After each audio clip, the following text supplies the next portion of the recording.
you're saying too, and you feel it now. You know, you're a champion. I see you get pulled around, but it's hard, man. This man has no privacy, man. No. Can I tell you guys a quick story real quick? It's a good story. So, everything that you're saying, Usman, fuck, for sure, dude. But what he has to deal with too, man, my God bless you.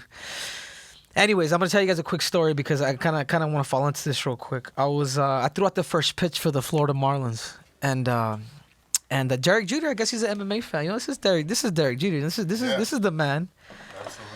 And he wanted to meet me, so I threw out the first pitch for the Florida Marlins, and they said, and around this time I had just beat Demetrius Johnson. So I had just beat Demetrius Johnson. I was on a whirlwind. I had a lot of people, a lot of people knew who I was. Like I was big, and I just didn't know how to handle it, man. Because there's a lot of people, man. A lot of like my energy was being sucked, like literally. Like I was just sick of it. And then so I go up and so they told me like, hey, Derek Jeter wants to meet you, and he's in a suite, and like one of the most prestigious persons like in sports is up there, and we want to surprise you when you go up to the suite. I'm just like, man, I was like, I wonder who could it be? You know what I mean? So one of the greatest sports figures of all time in the world, period. So then I'm just thinking, okay, whatever. I don't know, man. I met Mike Tyson. I've done that. Anyways, I go up there. I see Derek Jeter, and to my right, Michael Jordan was like right there, like sitting, and peacefully watching the game. And I sit there. I was talking to probably Derek Jeter for like 20 minutes. I'm over there kind of staring at Michael Jordan because it's Michael Jordan. So I'm over there staring and keep looking back. It's like, oh, that's Mike. And then Derek finally, after 20 minutes, Derek Jeter was like, I was gonna go back down and watch the game. Like, let him have his time with his family, with this kid.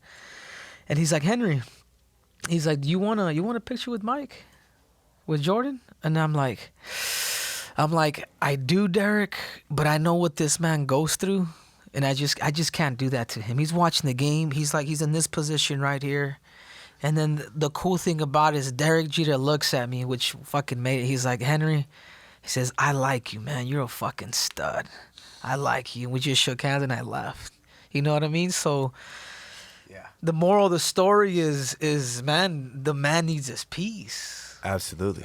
The man needs his peace as legendary as he is, and I don't think people sometimes respect that enough. People don't care. People don't care But I anymore. think it's the enthusiasm they have. Yes. Just overwhelms them, and they just think like, I want a picture, I want to touch him, I want to do something to get close to this person because they get so excited. Yeah, I mean, of course, we know it from What do right they from think time. our purpose is? Or people from that staff, what do you think their purpose was? When Jesus was around, he was like a rock star, and his purpose was to let the people feel him and touch him. Let them know, listen, you can be whatever you want to be too, or whatever the messages was they gave back in those days. The gladiators, everybody gave their message, I think that set the tone. Yeah. That set the tone. If someone of that figure wants people to touch him, people to be around, people to, to embrace him.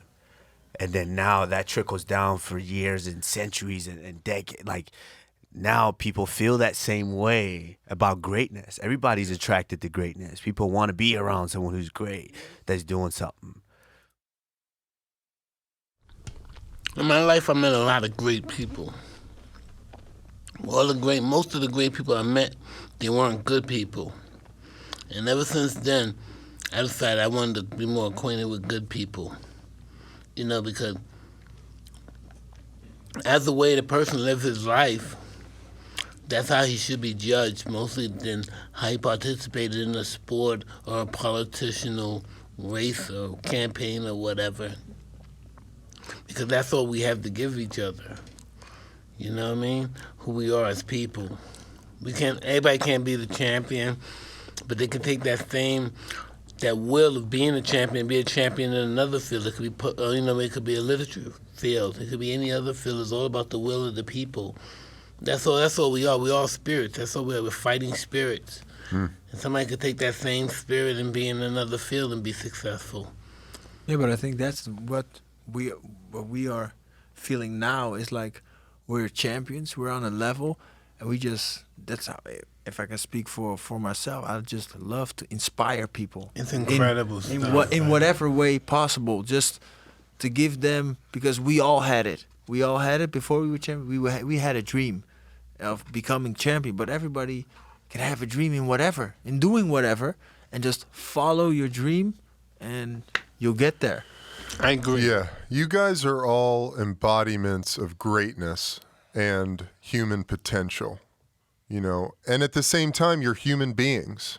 You have taken your God-given abilities, whatever that is, just as a human being that we all have. You know, we all have the potential to exert as much energy as we want and put out as much energy as we want. And, you know, to me, that's what struck me when I first met Mike. You've come in thinking you're going to meet Hercules, and you meet a man who's humble, and you see all of the humanity, and you realize, wow, we can all do this. If we have enough focus and discipline and work ethic, and we put the right intention to our attention to our intention, we can all achieve whatever our dreams, whatever our heart desires. You know, and you guys are the full fucking manifestations of that in your own lives, and you get to project that to everyone. I agree. There's this saying that I firmly believe in, is with great power comes great responsibility. And I am an absolute firm believer in that, because now in the position that I'm in, I don't know about all of you guys, but I didn't grow up to where I asked to where, you know what, give me the power one day to be this figure to where I get to motivate and everyone's watching what I do. I never necessarily asked for that. I was just get put in that position. I got put in that position to where I had to own it. I had to realize, oh, you know what? I'm the first African UFC champion ever. Yeah, that's amazing. I never grew up thinking, oh yeah, I'm gonna be the UFC champion. I never grew up thinking that. I got put in this position to where now the continent of Africa get to look at me and say, oh crap, there's another guy that went through what I went through, having to walk a mile or miles to get water, bring it back so we can boil the water to have water to eat or to cook, to clean, to live on for the day. The guy that has to wash their clothes and dry them outside, hand wash clothes and dry them outside. If we wanted food, you had to plant it, have it grow and harvest it to eat. So when we had food for the season, stuff to sell, like kids that are in that situation right now that wake up, they can't fathom the thought of knowing that, hey, you know what, I'm going to be on TV one day. I'm going to be able to be doing something great, as in being a world champion, to where I can touch and motivate people, motivate kids. But now I'm in that position, so it's a surreal experience to be able to be in. Oos, can I bring you back to what you were saying? I never dreamed of being the first African UFC champion. You never dreamed of that? No. What did you dream of? What was in your mind's eye of your visualization of your future when you were beginning on this path as a fighter? Or maybe it was before that. Honestly, I've actually, that's an amazing question. I've actually thought about that a lot. And from day to day, what I can recall was I wanted to be better than the day before. And so when I got into wrestling, I didn't know what I was doing. Like the first 2 weeks, this girl beat the shit out of me through the practice. And I kid you not, this girl terrorized me. I still know her name, too. In high school, freshman year, Angela Martinez, you know who you are. Yeah. You know who you are. She was a 3-time state champion. She terrorized me, like kept taking me down, just beating on me. And what I can recall was I used to walk home after school. And I would walk home and I'd be thinking, I'm gonna fuck that girl up tomorrow. I'm gonna get her. And I would come back and she'd still kick the crap out of me. And then I would walk home, I'm gonna get her. And she'd still kick the crap out of me. And after a while, we were gone, and I don't know how long it was, maybe a month, maybe 2 months. I hit a move on her and it worked.